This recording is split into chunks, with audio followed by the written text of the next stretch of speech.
Je reviens avec une vidéo après beaucoup d'absence parce que, comme vous verrez dans le titre, ma grossesse s'est mal passée en fait, ne s'est pas passée comme prévu. Et j'ai décidé de faire cette vidéo non pas pour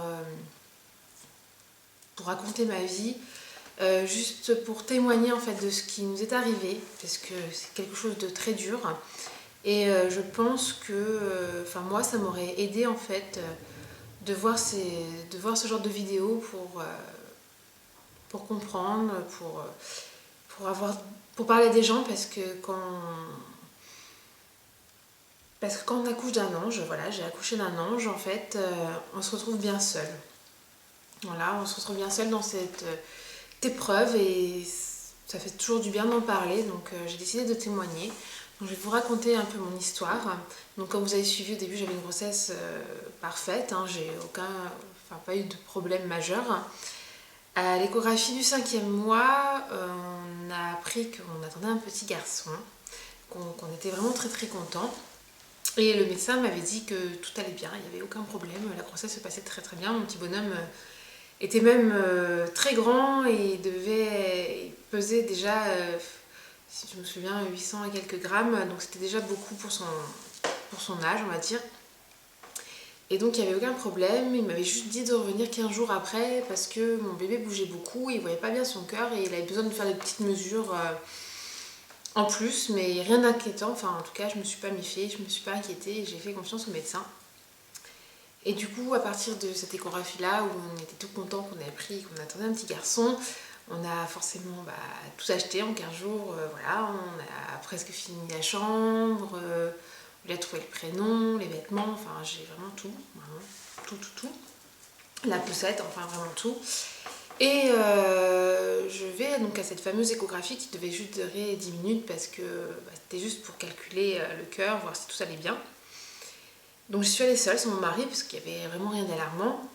Et en fait, on va dire que j'ai pas pris une très bonne nouvelle, tout s'est un peu effondré. Le médecin m'annonce en regardant le cœur que c'est bien ce qu'il pensait, il y a un problème cardiaque. Et là on comprend pas forcément ce qui nous arrive, on me dit un problème cardiaque, mais vous m'avez dit que tout allait bien, je comprends pas, qu'est-ce qui se passe, enfin vraiment qu'est-ce qui se passe. Et là il me dit votre petit garçon a 2 aortes branchées à l'envers, s'appelle la maladie des transpositions des gros vaisseaux et vous inquiétez pas, tant qu'il est dans votre ventre, tout va bien, parce que c'est vous qui faites fonctionner tout ça, donc il n'y a aucun problème. Par contre, à la naissance, il faut une opération. Mais je ne suis pas cardiopédiatre, je vois pas vraiment bien parce que votre bébé bouge beaucoup. Donc voilà, je dis au pire, il y a une opération, au mieux, il n'y a rien du tout, je me trompe. Mais pour confirmer ce diagnostic, il faut avoir rendez-vous avec un cardiopédiatre. Donc forcément, j'étais vraiment pas bien sur ce moment-là. Et on était en plein mois d'août et pour avoir rendez-vous en cardiopédiatre, c'était pas la peine au mois d'août, hein, ils sont tous en vacances. Donc on a attendu un mois pour avoir rendez-vous avec ce fameux cardiopédiatre. Donc on est parti en vacances en se disant au mieux il n'y a rien, il s'est trompé. Au pire il y a une opération à la naissance, ça reste une opération mais on va se battre, c'est une épreuve. Bon, c'est pas grave quoi, on va surmonter ça, il n'y a aucun problème. Notre bébé, pour nous tout allait bien, il bougeait tellement dans mon ventre que pour moi je dis c'est pas possible qu'il soit malade. Il bouge tellement, en plus j'avais fait des cours d'autonomie donc on avait commencé à créer un lien avec mon bébé, à parler, façon de dire, hein, à communiquer avec les mains et tout. Donc pour moi mon bébé était vraiment en pleine forme, il répondait, on donnait des coups, c'était vraiment merveilleux. Donc au pire, voilà, une opération, au mieux tout allait bien. Donc on est parti en vacances prêt, serein, tout s'est bien passé. Et vient ce fameux rendez-vous du 1er septembre, on va dire que ma vie s'est arrêtée net. Voilà, je suis un peu émue, excusez-moi, parce que c'est pas facile. C'est vraiment une dure épreuve qu'on a vécue. Alors voilà, le cardiopédiatre nous dit en arrivant, avant même de m'examiner, en regardant l'échographie, me dit madame, il y a bien un problème cardiaque, mais c'est pas ce qu'on vous a dit. Alors là, on pense le pire, comme on pense le meilleur, on dit soit c'est pire et bon, on va être fort, soit c'est moins pire et donc c'est encore mieux. Et là, donc, elle m'examine, il y a eu un long silence, il était interminable, elle disait rien. Elle m'a juste dit, je regarde et je vous explique après. Et là, j'ai compris que c'était le pire. Voilà. En 2 secondes, ma vie je sais pas, je me sentais plus dans mon corps. J'ai dit, c'est pas possible, je vis quelque chose d'horrible. Enfin, c'est pas moi, je peux pas vivre ça. Et là, elle termine et elle me dit, madame, il faut interrompre votre grossesse. Elle me dit, votre petit bonhomme a une malformation cardiaque très sévère, c'est pas réparable. Et là, le monde s'écroule. On ne sait plus quoi penser. On se dit, mais pourquoi? Pourquoi nous? Qu'est-ce que j'ai fait? Est-ce que j'ai mal fait quelque chose dans ma grossesse? J'ai mangé quelque chose qu'il fallait pas? Je sais pas. Enfin, toutes les questions sont venues d'un coup. Mais qu'est-ce qu'on a fait? Pourquoi nous? Et elle me dit, voilà, vous avez 2 solutions. Soit vous mettez un terme à votre grossesse, ce qui est la meilleure solution pour vous, puisque votre bébé ne survivra peut-être pas à l'accouchement. Au pire, s'il survit, il devra être opéré des dizaines de fois, et encore, s'il n'y reste pas. On ne peut pas le guérir. On peut juste pallier à ses problèmes, mais on ne peut pas le guérir parce que votre bébé n'a pas d'aorte. Enfin, il y a plein de choses qui manquaient en fait sur son cœur. Des artères qui n'existaient pas, donc ils disent on ne peut pas créer ce qui n'existe pas. Donc c'est pas faux, on ne peut pas remplacer quelque chose qui n'existe pas. Il y aurait eu les artères encore, ils auraient pu les réparer si elles étaient cassées, mais là elles n'existaient même pas. Donc elle me dit, même si on coupe le cordon ombilical à la naissance, peut-être qu'il va mourir tout simplement. Voilà. Et elle me dit, c'est une vie de souffrance que vous offrez à votre bébé si jamais vous le mettez au monde. C'est pas une vie pour votre bébé, c'est pas une vie pour vous. Et là, franchement, on se dit, qu'est-ce qu'on fait? Je voulais pas offrir une vie de souffrance à mon bébé. Voilà, tout bêtement. En fait, égoïstement, j'aurais bien voulu garder mon bébé pour moi. Mais pour lui, j'ai dit non, c'est pas une vie à lui offrir. Il aurait toujours été à l'hôpital. Il n'avait pas de thymus, c'est un organe qui permet d'immuniser le corps contre le rhume, enfin d'apprendre à se protéger contre des maladies vraiment comme le rhume, des maladies banales. Donc il aurait pu mourir d'un rhume, il aurait pu mourir d'une gastro. Voilà, il serait jamais sorti de l'hôpital en fait. Il aurait été dans une bulle, branché de partout. C'était pas une vie à offrir à mon bébé. Donc avec mon mari, on a pris la lourde décision, la première décision en tant que parent, en fait, de libérer mon bébé en fait pour qu'il soit heureux. Parce qu'on ne savait même pas s'il souffrait dans mon ventre. On pouvait très bien imaginer que dans quelques mois, son cœur se serait arrêté lui-même de battre. C'était pas une vie, c'est pas une vie qu'on lui offrait, donc on a décidé d'interrompre la grossesse. Et là, c'est vraiment la plus dure décision que j'ai eu à prendre dans ma vie. C'était laisser partir mon bébé. Donc lui rendre une vie meilleure. Maintenant, je sais que là où il est, il va très bien. Je sais que j'ai pris la bonne décision puisque c'était la meilleure chose à faire. Mais voilà, c'était très dur et après tout s'est enchaîné vraiment très très vite puisque forcément il faut accoucher. Voilà, parce que j'étais à 7 mois de grossesse, que à 7 mois, mon bébé était vraiment un vrai bébé. Donc on ne pouvait pas faire une césarienne, c'était trop dangereux pour mon utérus, pour tout. Donc c'est vraiment accouchement par voie basse. Et là, on ne s'attend pas à ça. Non, pour nous, on dit oui, il faut arrêter le cœur de votre bébé, il faut le laisser partir. Mais on ne s'attend pas à tout ce qui est derrière, on ne s'attend pas à accoucher normalement. On ne s'attend pas à partir de la maternité sans bébé. Voilà, c'est pas du tout ce que j'avais imaginé, forcément. Aucune maman ne peut imaginer que, en fait, on puisse arriver ça. En effet, ça n'arrive pas qu'aux autres maintenant. Je sais que ça peut arriver à n'importe qui. C'est beaucoup plus fréquent qu'on ne pense. Sauf qu'on n'en parle pas, ça devient tabou maintenant. Donc c'est pour ça que j'ai décidé d'en parler, de vous en parler, parce que peut-être que parmi vous, il y a des personnes à qui c'est arrivé ou que ça va arriver. Je ne le souhaite vraiment à personne. Mais il faut en parler. Donc tout s'est passé très vite. Voilà, le lendemain, j'avais déjà rendez-vous pour provoquer l'accouchement. Je suis rentrée à l'hôpital un dimanche soir. Ils ont commencé à... Alors je suis rentrée le dimanche soir à l'hôpital. Et donc là, ils ont commencé à me donner des médicaments pour déclencher le travail, en me disant que tout allait commencer le lundi matin. Donc il faut savoir que mon bébé était encore vivant dans mon ventre. J'ai donc pris les médicaments et à 1h30 du matin, en fait, j'ai commencé à avoir des contractions. Voilà. Puisqu'il faut savoir que donc, bah oui, j'ai accouché, donc j'ai eu les inconvénients de l'accouchement, donc les contractions. Donc là, bah, en plus, j'étais pas préparée. Moi, j'avais cru comprendre que tout se ferait le lundi matin et en pleine nuit. Enfin, c'était le lundi matin, mais enfin, psychologiquement, j'étais pas prête, c'est sûr. Mais il fallait le faire. Donc, ils m'ont emmenée au bloc. Voilà, donc dans une salle d'accouchement, bloc opératoire. Alors, il faisait 17 degrés. Forcément, c'était un bloc. Il avait très froid. C'était, on va dire, c'était glauque, il faisait nuit, c'est pas super. Quand on pense que l'accouchement est censé être un événement heureux, bah moi c'était bizarrement heureux et malheureux à la fois. Donc j'ai eu les contractions, j'ai eu le droit donc à la péridurale, plus forte que n'importe qui, parce que pour éviter le traumatisme de cet accouchement, l'hôpital où j'étais en fait m'ont mis des calmants très puissants, un peu de morphine, pour que j'accouche avec le moins de douleur possible, pour que ça se passe le mieux possible. Donc je leur remercie parce que c'était très bien passé. Donc une fois la péridurale posée, j'ai rien senti. J'étais comme paralysée de toute façon. J'étais paralysée de mon corps, mais mon esprit était ailleurs. Hein. J'étais pas dedans. Pour moi, c'était la pire journée de ma vie. Enfin voilà, c'est le cauchemar. Hein. Et là, bah, l'attente. Parce que forcément, bah, tout accouchement, il faut attendre.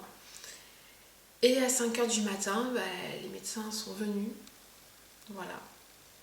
Bah, pratiquer le geste. Voilà, c'était le geste. C'est-à-dire endormir mon bébé et arrêter son cœur. Je dois vous avouer que c'était le moment le plus horrible de ma vie. Puisque ça a duré 20 minutes, c'était très long. Pour moi, c'était interminable.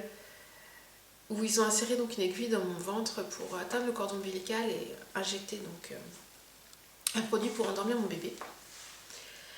Et ensuite, ils ont injecté un produit pour arrêter le cœur. Voilà. Donc, elles ont été très gentilles, les sages-femmes, vraiment très, très, très gentilles. Tout s'est bien passé. Mais pour moi, ça a été très dur. Pour mon mari aussi. C'était la fin. La fin de 7 mois de bonheur avec mon bébé. La fin d'une grossesse. On ne verra jamais notre bébé.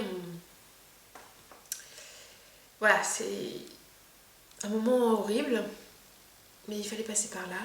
Ensuite, ils m'ont redonné des médicaments pour provoquer les contractions encore plus fortes pour la délivrance, on va dire. Et là encore, j'ai dû attendre.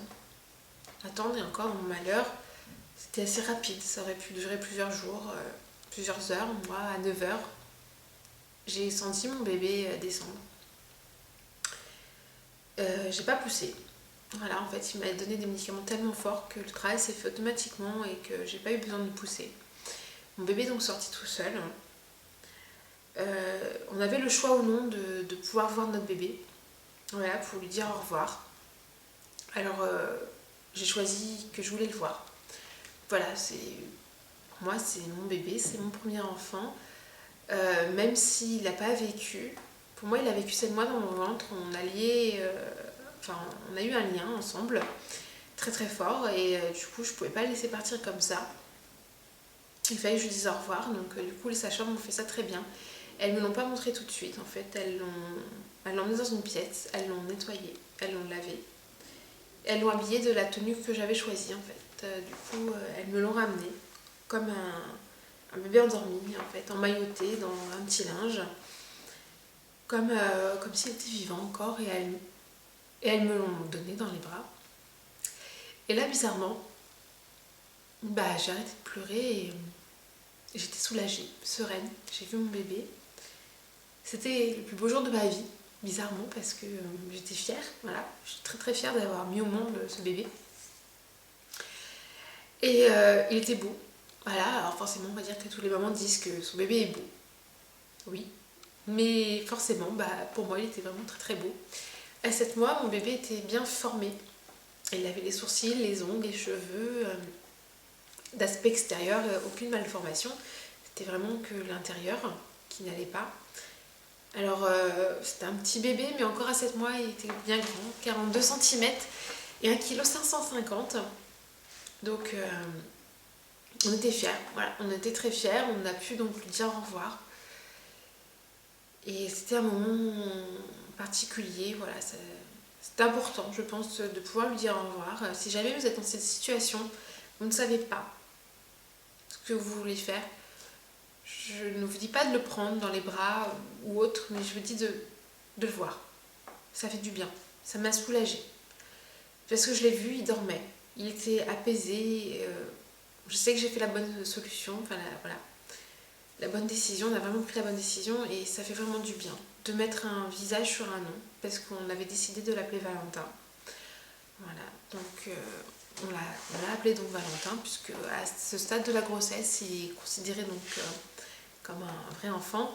Il est inscrit sur notre livret de famille. Voilà, on avait le choix ou non de le faire, mais on a la possibilité de le faire. Donc on l'a fait. Et voilà, donc je vous conseille vraiment de voir votre enfant. Si vous n'avez pas le courage de le voir, sachez que les hôpitaux maintenant prennent des photos en fait de votre bébé et les gardent dans votre dossier. Si jamais plus tard vous voulez les réclamer, ils vous les donnent. Donc c'est très important parce que c'est un bébé et voilà, il faut se créer des souvenirs. Donc les sages-femmes ont également fait les empreintes de la main et du pied de mon fils pour les garder en souvenir et c'est très important d'avoir des souvenirs puisque on dit que le deuil est dur, mais le deuil périnatal, en fait, dans notre situation, quand le bébé est mort in utero, est encore plus dur parce qu'on n'a pas de souvenir, en fait, de souvenir avec ce petit être. Donc c'est encore plus dur de faire le deuil. Donc de récolter le minimum de souvenirs qu'on peut, c'est vraiment très important. Et enfin moi, ça me fait du bien d'avoir ce petit souvenir. Ensuite, tout bêtement, comme le reste d'un accouchement, j'ai eu tous les inconvénients de l'accouchement sans avoir mon bébé. Voilà. Alors forcément, dans cette situation-là, on n'est pas placé avec d'autres mamans, on est dans une chambre seule, dans un service isolé, pour pas être en contact avec des bébés, ce qui est très bien. Et après, bien sûr, il y a tout un suivi psychologique qui est mis en place, parce que c'est très dur, hein, je vous l'avoue. Et le plus dur après, c'est aussi de sortir de la maternité sans bébé. Voilà. On a encore le ventre à moitié, voilà, encore un peu gros, mais plus tout à fait. Et on sort et on voit toutes ces mamans qui sortent avec leur bébé et puis nous qui sortons sans bébé. On ne comprend pas. On se dit pourquoi? Pourquoi nous?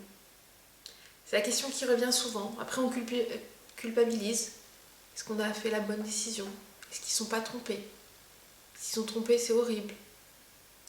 Non, nous avons la chance d'avoir eu les résultats des différents examens qu'on a passés et ils ne sont pas trompés. Mon petit bonhomme a bien une cardiopathie très sévère et il n'aurait pas survécu. Donc c'était la bonne solution, mais c'est pas évident. On se pose des tas de questions. Voilà, c'est pour remonter la pente. Ça fait 5 semaines maintenant que j'ai perdu mon bébé. Je passe par des hauts et des bas, c'est pas facile tous les jours. Les premiers temps, c'est horrible, hein. On n'a pas envie de sortir de chez soi, on est angoissé, bizarrement on a honte. Ouais. Honte de soi, honte de dire qu'on n'est pas été capable de mettre au monde un bébé. Alors que c'est faux, hein. J'ai mis au monde mon bébé. Je suis devenue, comme on appelle dans cette situation-là, une mamange. Voilà, je suis maman d'un ange. Alors bizarrement, je suis quand même une maman chanceuse, puisque moi j'ai la chance d'avoir un ange qui veille sur moi maintenant. Voilà, j'ai pas mon bébé avec moi, mais je sais qu'il est présent avec moi. D'où la petite bougie d'ailleurs, j'ai acheté cette lanterne pour lui montrer que je pense à lui tous les jours. Donc j'allume une bougie tous les jours pour lui. Voilà, il y a la même au cimetière, parce qu'on a pris la décision de lui organiser des funérailles. Et donc j'ai pris la décision d'acheter la même au cimetière, comme ça j'allume au cimetière et j'allume ici. Et je sais qu'on est connectés. Comme ça, il sache que sa maman pense à lui et lui, je sais qu'il pense à moi. Donc, c'est voilà, une dure épreuve. Je ne souhaite vraiment de vivre ça à personne, Et si vous êtes dans cette situation, ou si vous avez vécu cette situation, il faut vraiment être entouré, c'est important. Voilà. Alors moi j'ai des copines vraiment géniales. Voilà, elles m'ont pas laissé tomber, elles sont venues même si j'avais pas envie de voir. Elles m'ont forcé à sortir, à voir du monde. Voilà, c'est important d'être entouré, c'est important d'en parler parce qu'on n'en parle pas. Voilà, c'est vraiment tabou et c'est quand ça vous arrive qu'on apprend qu'autour de vous, ça arrive à plus de personnes qu'on le pense. Voilà, je sais que j'ai une de mes sœurs, c'est arrivé. Je n'étais pas au courant, elle n'en a pas parlé, j'étais petite à l'époque, on vivait pas ensemble. Et voilà, donc finalement, on apprend que ça arrive. Ça arrive pas qu'aux autres, malheureusement. Ça peut arriver à quelqu'un dans votre entourage, à vous-même. Et il faut en parler, il faut pas que ça soit tabou. Voilà, parce que je me rends compte que les gens ont peur de vous en parler. Les gens ont peur de vous voir. Voilà, je suis confrontée à des personnes qui me croisent dans la rue et qui ne me parlent pas, tout bêtement. Voilà, ils ne savent pas quoi me dire. Du coup, ils ne m'adressent pas la parole. C'est bizarre comme sensation, c'est vraiment bizarre. On a des amis aussi, bizarrement, pas de son, pas d'image, voilà. Alors ils sont gênés peut-être de ce qui nous arrive, mais c'est pas contagieux. Voilà, c'est tout ce que j'ai envie de dire. C'est pas parce que ça arrive à nous que ça va leur arriver. C'est pas parce qu'on vit quelque chose d'horrible, de malheureux, que le malheur est contagieux. Voilà, c'est au contraire, on est des gens quand même comme tout le monde. On vit quelque chose d'horrible, mais on va remonter la pente. Voilà, c'est ça que j'ai envie de dire aux personnes, que si jamais vous avez quelqu'un dans votre entourage qui vit cette épreuve, ne l'ignorez pas. Voilà, prenez des nouvelles, ça fait plaisir, même si c'est pas pour parler de ça, parler d'autres choses, mais ça fait du bien. Voilà, faut être présent, juste être présent, mais surtout ignorez pas les personnes. Ça fait du mal, vraiment du mal. Je marche dans la rue, je vois quelqu'un que je connais qui ne m'adresse pas la parole, qui passe à côté de moi, ça fait du mal. On se dit, déjà il nous arrive quelque chose d'horrible, mais en plus on devient pestiféré, on ne veut pas nous parler, on est isolé. Et voilà, c'est pas sympa. J'en veux pas à ces personnes, hein. Je sais pas comment j'aurais réagi à leur place, mais maintenant je sais et je le ferai pas. Voilà, j'apprendrai que ça arriverait à quelqu'un de proche, je serai là. Je serai là dans ces moments difficiles pour l'aider à remonter la pente parce que voilà, le chemin va être dur, très dur, hein, j'avoue. Aujourd'hui, je vous parle, ça va à peu près, mais il y a des jours où ça n'allait pas. Peut-être que demain ça ira pas, mais après-demain ça ira peut-être très bien. Voilà. Maintenant, je sais qu'il faut que j'aille de l'avant, il faut qu'on reconstruise notre vie. Il faut aussi être fort pour soi-même, pour son couple, très important, parce que ce genre d'épreuve peut séparer un couple. Alors pour l'instant, on a de la chance, nous, ça nous renforce. Voilà, on est un couple solide, donc c'est très bien, mais ça peut détruire un couple, ce genre d'épreuve, puisque forcément, on avait imaginé une vie à 3 et on se retrouve à 2. Donc c'est pas facile. On a une chambre qui est terminée. Voilà, j'ai tous les vêtements, j'ai la poussette, j'ai tout, donc forcément tout me rappelle mon Valentin. Voilà, je l'oublierai pas, hein, parce que c'est mon enfant, c'est mon premier enfant, mon fils. Donc il est présent dans nos cœurs, hein, toujours présent. Il ne faut pas l'oublier, ça fait une partie de moi de toute façon. Voilà, un jour on aura peut-être d'autres enfants et on leur dira qu'ils ont eu un grand frère qui malheureusement n'a pas pu rester avec nous, mais qui est présent et qui veille donc sur nous. Donc cette vidéo, je pense, a dû être très longue. Mais c'était important de faire ce témoignage, je pense. Alors ça ne sert à rien de commenter si pour mettre des choses méchantes. Hein. Je sais qu'il y a toujours des choses méchantes, mais si vous voulez témoigner vous aussi, vous pouvez mettre un commentaire. Si vous voulez dire quelque chose de gentil, c'est avec plaisir que je lirai ces commentaires. Alors maintenant, je ne sais pas si je ferai d'autres vidéos pour le moment. Voilà, parce qu'il faut que je réapprenne à vivre une vie normale. Voilà, c'est pas facile. Il faut savoir aussi que dans ces situations-là, on a le droit à son congé maternité. Donc je suis en congé maternité. C'est pas du tout ce que j'avais imaginé, hein, bien sûr. Après, c'est pas des vacances, hein, parce que je vous dis, je suis pas bien. Voilà, je ne fais pas grand chose. Je suis psychologiquement, donc c'est pas des vacances, hein. C'est juste que on a besoin de reprendre ses idées, ses esprits pour reprendre le travail. Ce que je ferai bientôt. Voilà, je reprendrai bientôt le travail. Mais c'était important d'avoir du recul pour soi, de guérir, on va dire. De guérir du cœur. C'est très important parce que c'est une chose horrible. Et donc le cœur a pris un gros coup et il faut réapprendre à se construire et il faut du temps. Voilà, ça se fait pas en un claquement de doigts comme ça. Il faut beaucoup de temps. Le temps est précieux dans ce genre de situation et avec le temps, la peine ne s'en va pas. Elle diminue, c'est tout. Voilà. J'aurai toute ma vie un manque, une peine, mais je vais juste apprendre à vivre avec. Donc surtout, si jamais vous vivez cette épreuve, ou s'il y a quelqu'un dans votre entourage, aidez-les. C'est important. Voilà, c'est très important d'être auprès d'eux dans ces moments-là. Moi, je remercie toute ma famille qui était là, mes amis proches, voilà, qui m'ont beaucoup aidée. Voilà. Et sur ce, je vous dis peut-être à bientôt, on ne sait pas. Et je souhaite à tout le monde d'être heureux, parce que c'est important d'être heureux et surtout d'être en très bonne santé. Plein de bisous.